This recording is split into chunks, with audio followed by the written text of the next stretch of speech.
Hello friends, तो आज है 30 अगस्त और आज है तीज का दिन। तो ये व्रत है जो एक दिन पहले स्टार्ट हो जाता है, यानी 29 की जो नाइट है रात को 12 बजे से ही स्टार्ट हो जाता है। उसके पहले ही हमको सारा प्रिपरेशन करना होता है। और ये मैं यहाँ पर पूजा के लिए सामान बना रही हूँ क्योंकि मेरा आज तीज का व्रत है। तो ये कल का व्लॉग था जो मैंने वीडियो शूट किया है पूजा का। तो ये सारा देखिए, ये इसमें जेवर बनाए जाते हैं, सोने और चांदी के कहे जाते हैं, जो पार्वती माँ को चढ़ाए जाते हैं क्योंकि पार्वती जी ने शंकर भगवान के लिए ये व्रत रखा था। और इस व्रत को व्रत राज कहा जाता है, मतलब सबसे जो बड़ा व्रत होता है वो यही होता है। और ये मरते दम तक ही, जब तक आप जिंदा हैं तब तक ये व्रत ही है जो है आपके साथ रहता है और यही आपके साथ जाता, बाकी सारी चीज़ें तो छूट जाती हैं। तो ये देखिए, ये बहुत ही बड़ा दिन है और बहुत ही अच्छा व्रत होता है क्योंकि इसकी जो कथा है वो अगर आपने नहीं सुनी है तो आप ज़रूर सुनिएगा।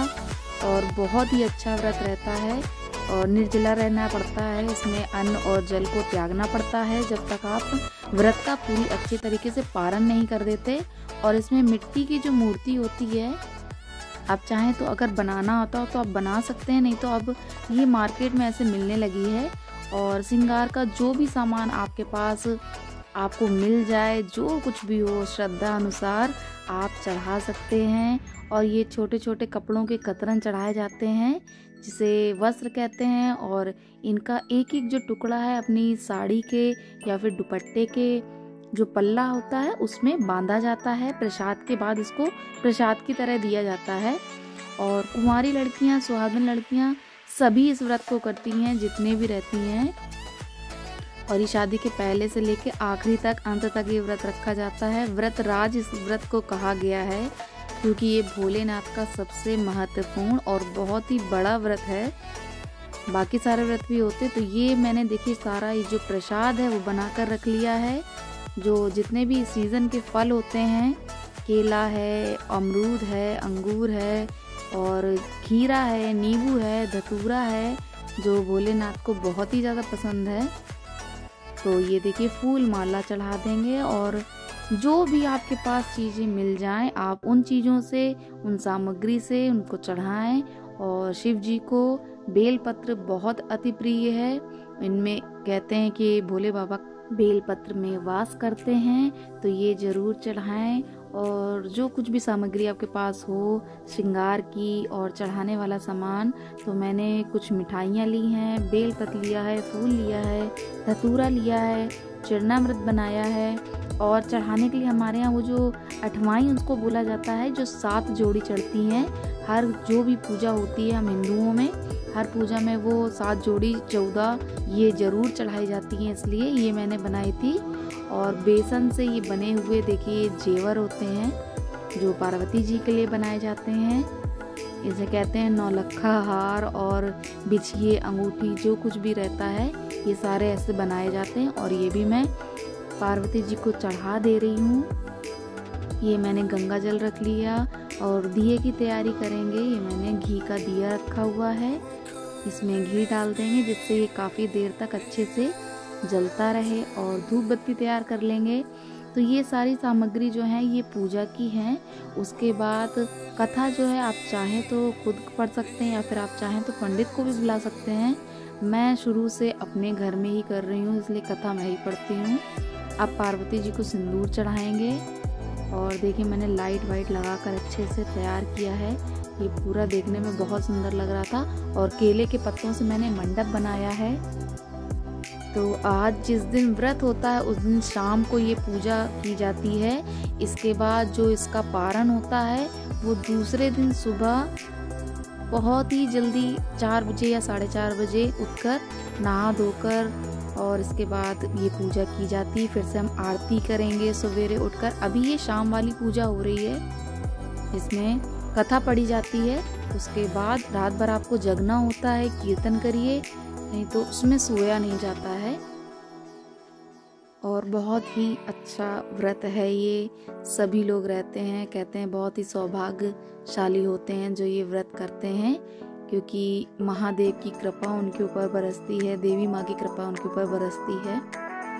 और 100 अश्वमेध जो यज्ञ होते हैं उन यज्ञ के बराबर इसकी जो कथा है उसका मतलब आपको फल मिलता है। इतने यज्ञ कोई नहीं करा सकता। अगर आपने ये कथा सुन ली तो आपको 100 अश्वमेध यज्ञ के बराबर पुण्य मिलेगा, क्योंकि ये शिव जी की आरती है और इन्हीं का पावन व्रत है जो हम करते हैं। तो ये सारा सामान मैंने अच्छे से चढ़ा दिया। पार्वती जी को मैंने बिंदी लगा दी, सिंदूर भी चढ़ा दिया। बाकी आपको जैसे पूजा आती हो वैसे आप करें। पूजा तो भगवान जी की कोई नहीं कर पाता इतने अच्छे से।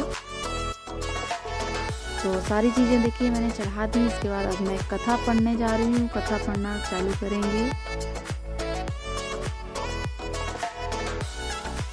इस व्रत का अनुष्ठान करने से सब पापों का नाश हो जाता है। हे देवी सुनो, हिमालय पर्वत पर इस व्रत को तुमने किया था जो मैं सुनाता हूँ। पार्वती जी बोली, हे प्रभु, इस व्रत को मैंने किस लिए किया था यह सुनने की मेरी इच्छा है, सो कहिए।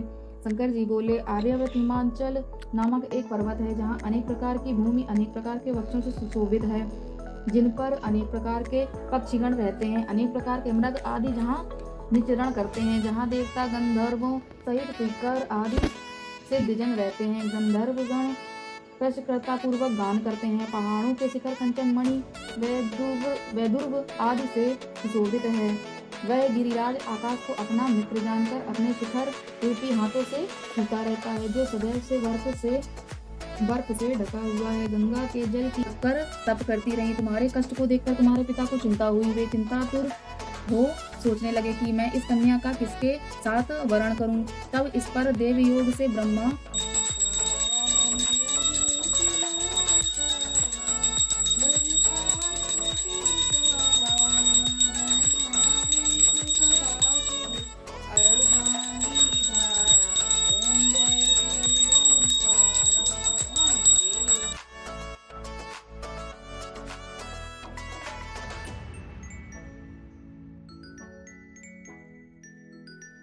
तो हो गई है शाम की आरती। इसके बाद अब हम सुबह वाली पूजा करेंगे। सुबह उठेंगे वही 4 या 4:30 बजे उठकर हमें नहा धोकर पूजा पाठ करना होता है। पैरों में रंग लगाना, अच्छे से तैयार होना है, चूड़ी उड़ी सब पहनकर और अच्छे से तैयार होके उसके बाद सुबह वाली पूजा करेंगे। अभी तो ये रात की आरती हो रही है, तो ये देखिए आरती हो जाती है। इसमें तो ऐसे ही कर लेते हैं क्योंकि अभी हम सिर्फ उनकी आराधना कर रहे हैं। सारे दिन हम तप कर रहे हैं। इसके बाद सुबह उसका जो फल है उसका पारण करेंगे और सुबह ही जो मूर्ति हमने स्थापित की है इसको जल में प्रवाहित करना होता है, क्योंकि हमने इसको रख के स्थापना की है, पूजा की है। तो ये देखिए सुबह मैं उठ गई हूँ। सुबह ये 4 बजे का वक्त है। मैंने नहा धो लिया है और जो झाड़ू पोछा का काम था वो कर लिया। इसके बाद मैं तैयार हो गई हूँ। मैंने साड़ी पहनी है, चूड़ियाँ बदल ली हैं और ये मैं पैरों में रंग लगा रही हूँ, क्योंकि हमारे यहाँ कोई भी त्यौहार होता है हिंदुओं में रंग जरूर लगाते हैं पैरों में।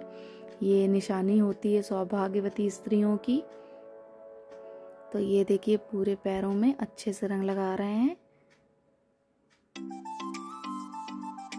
ये चारों तरफ देखिए उंगली लगाकर, कहीं खाली नहीं छोड़ा जाता, ऐसे उंगलियों के बीच में भी ऐसे लगाना होता है। बहुत मान्यता है हम लोगों के यहाँ।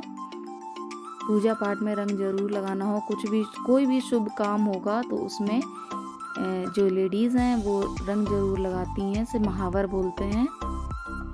सभी में लगाते हैं मोस्टली,